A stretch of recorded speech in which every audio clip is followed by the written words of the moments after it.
لعلكم تتقون صدق الله العلي العظيم وبلغنا رسوله النبي الأمين الكريم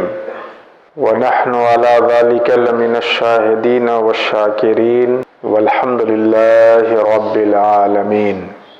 نبی اور آل نبی کی مقدس بارگاہ میں انتہائی خلوص و محبت اور عقیدت و احترام کے ساتھ درود پاک کا نذرانہ پیش کرنے کی سعادتیں حاصل کر لیں۔ اللہم صلی علی سیدنا شفیعنا حبیبنا مولانا محمد وعلی آل سیدنا و مولانا محمد بارک وسلم۔ اگلی صف میں جگہ خالی ہے، اس لیے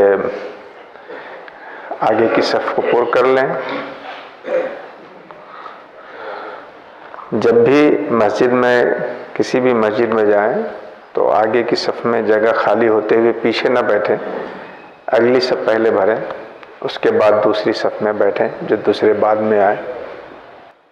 اللہ رب العالمین کا بے انتہا فضل و کرم اور اس کا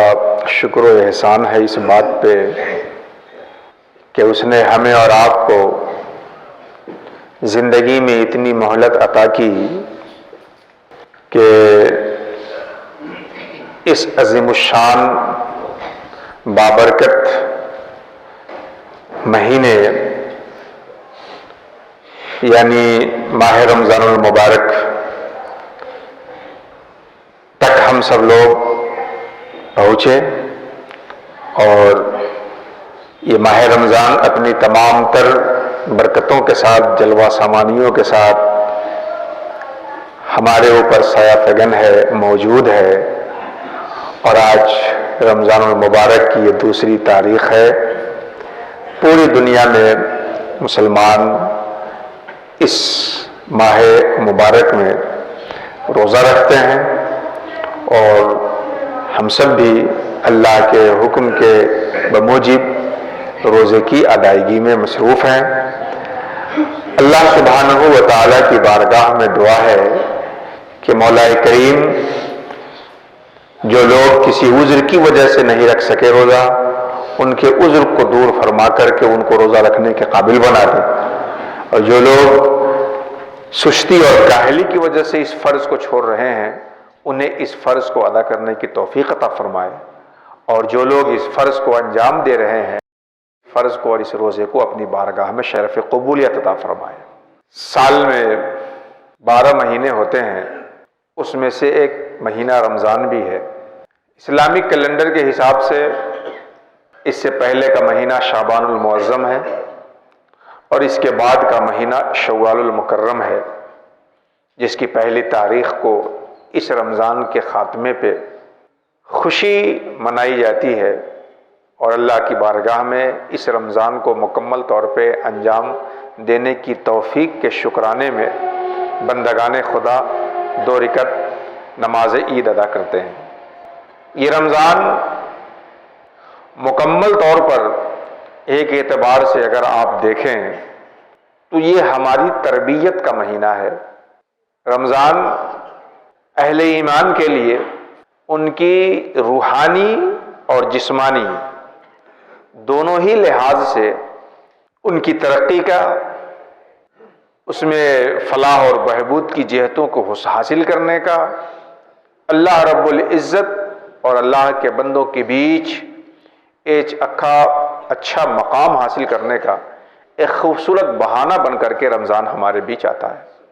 اس رمضان میں عمومی طور پر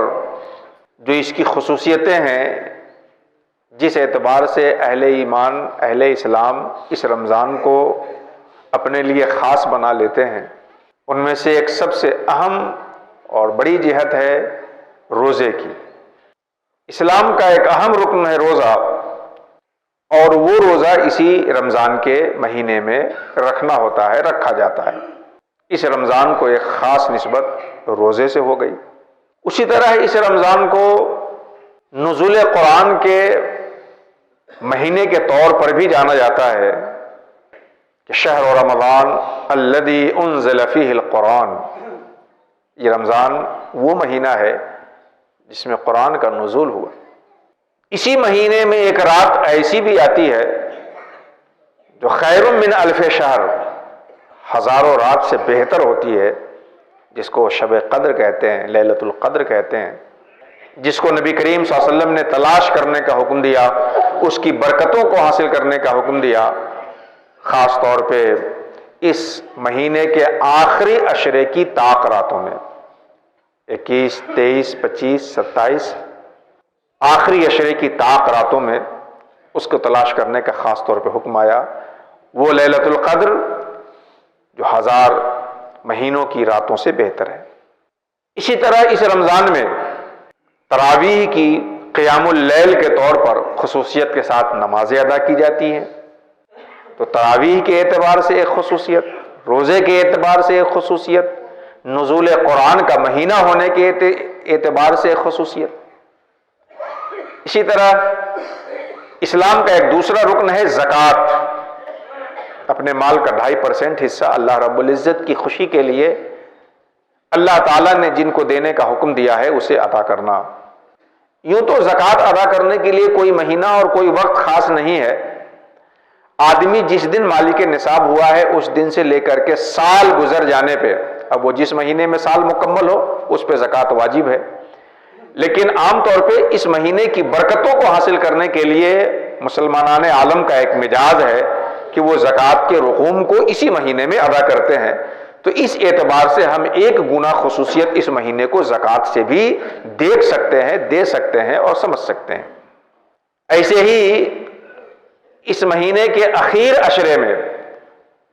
اعتکاف نبی کریم صلی اللہ تعالی علیہ وسلم کی سنت ہے۔ آقا دو جہاں سرور کائنات فخر موجودات جناب محمد رسول اللہ صلی اللہ تعالی علیہ وسلم آخری عشرے کا اعتکاف فرماتے تھے اور بڑی تاکید سے فرماتے تھے، تو اعتکاف کا مہینہ بھی ہے۔ انشاءاللہ الرحمن آنے والے ایام میں اسی طریقے سے صدقہ فطر، آدمی جب روزہ رکھتا ہے تو اس میں جو کچھ کمی ہو جاتی ہے اس کی تلافی کے لیے ایک بچہ بہانہ ہے، خوبصورت بہانہ ہے صدقہ فطر کا، اسے بھی اس مہینے میں ادا کرتے ہیں۔ انشاءاللہ الرحمن اگلے سلسلے میں ان کی الگ الگ جہتوں پہ گفتگو کرنے کی سعادت حاصل کی جائے گی۔ روزے کے حوالے سے اللہ سبحانہ و تعالی قرآن حکیم کے اندر ارشاد فرماتا ہے، یا ایھا الذین آمنوا کتب علیکم الصیام کما کتب علی الذین من قبلکم لعلکم تتقون، ایمان والو تم پہ روزہ فرض کیا گیا جس طرح سے تم سے پہلے کی امتوں پہ فرض کیا گیا تھا، یعنی یہ روزہ صرف تم ہی پہ فرض نہیں ہے،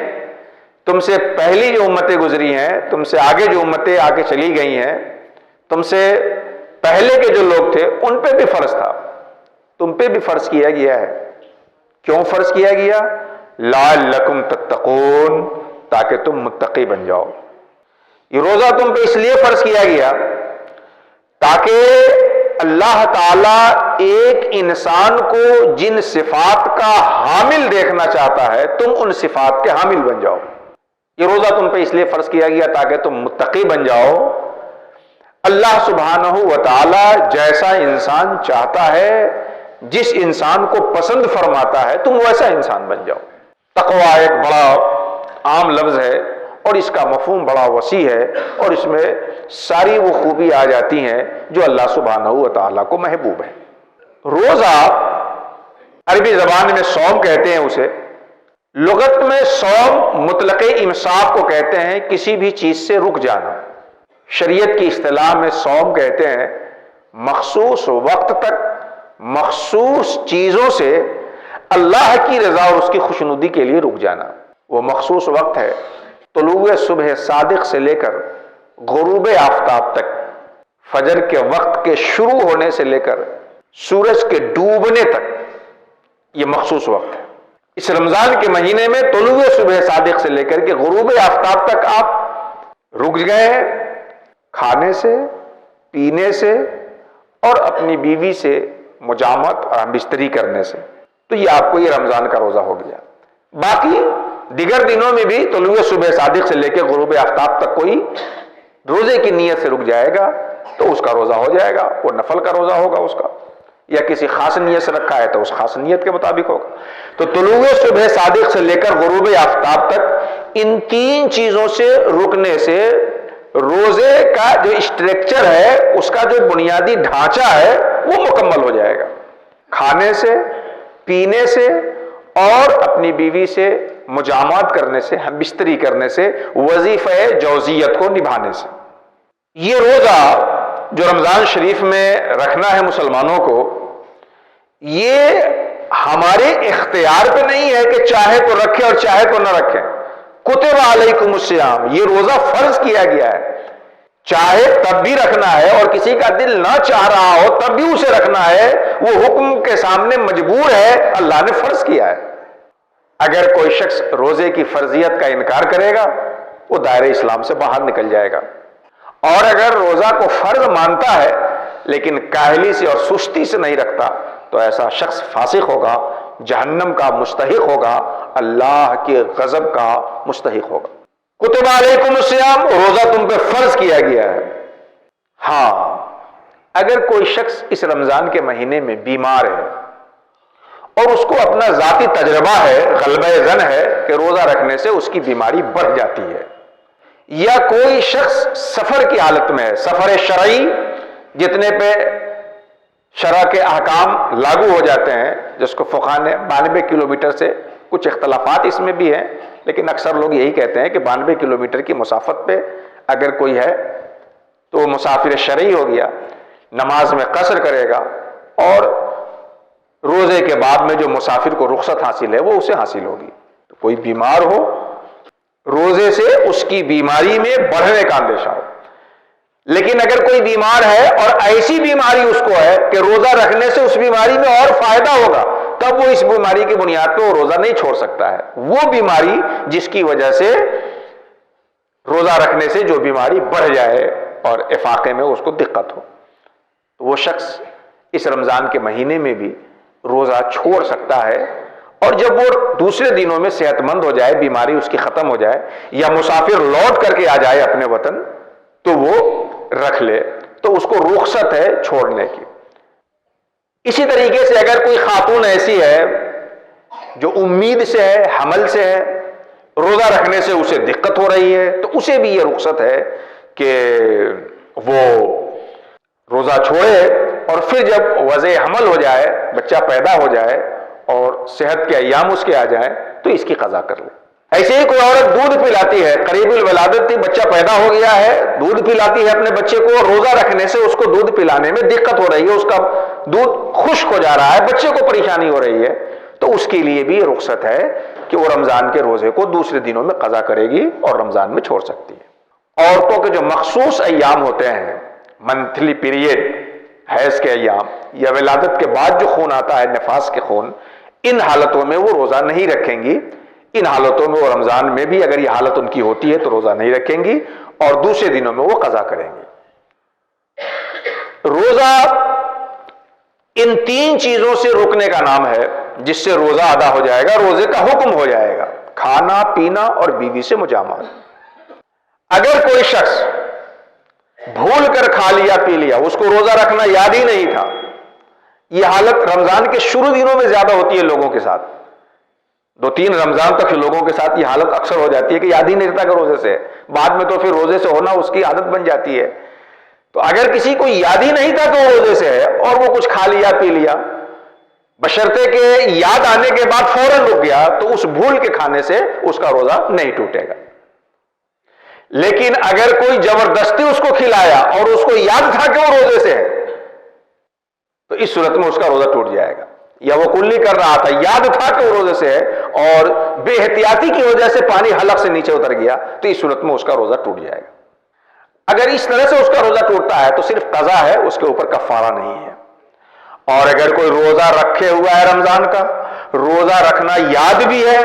اور یاد رکھنے کے باوجود کھا رہا ہے، پی رہا ہے اور بیوی سے مجامعت کر رہا ہے، تو اس صورت میں اس کا روزہ ٹوٹے گا بھی، اس کے بدلے اس کو قضا بھی ہے، اور روزے کو توڑنے کی وجہ سے اس کے اوپر کفارہ بھی ہے۔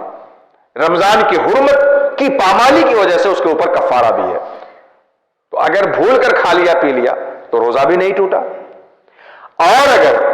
اکراہ سے کھایا، خطأً کھا لیا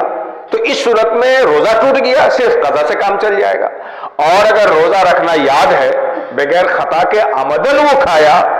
یا پیا یا بیوی سے مجامت کیا، تو اس صورت میں قضا بھی ہے اس کے اوپر اور کفارہ بھی ہے۔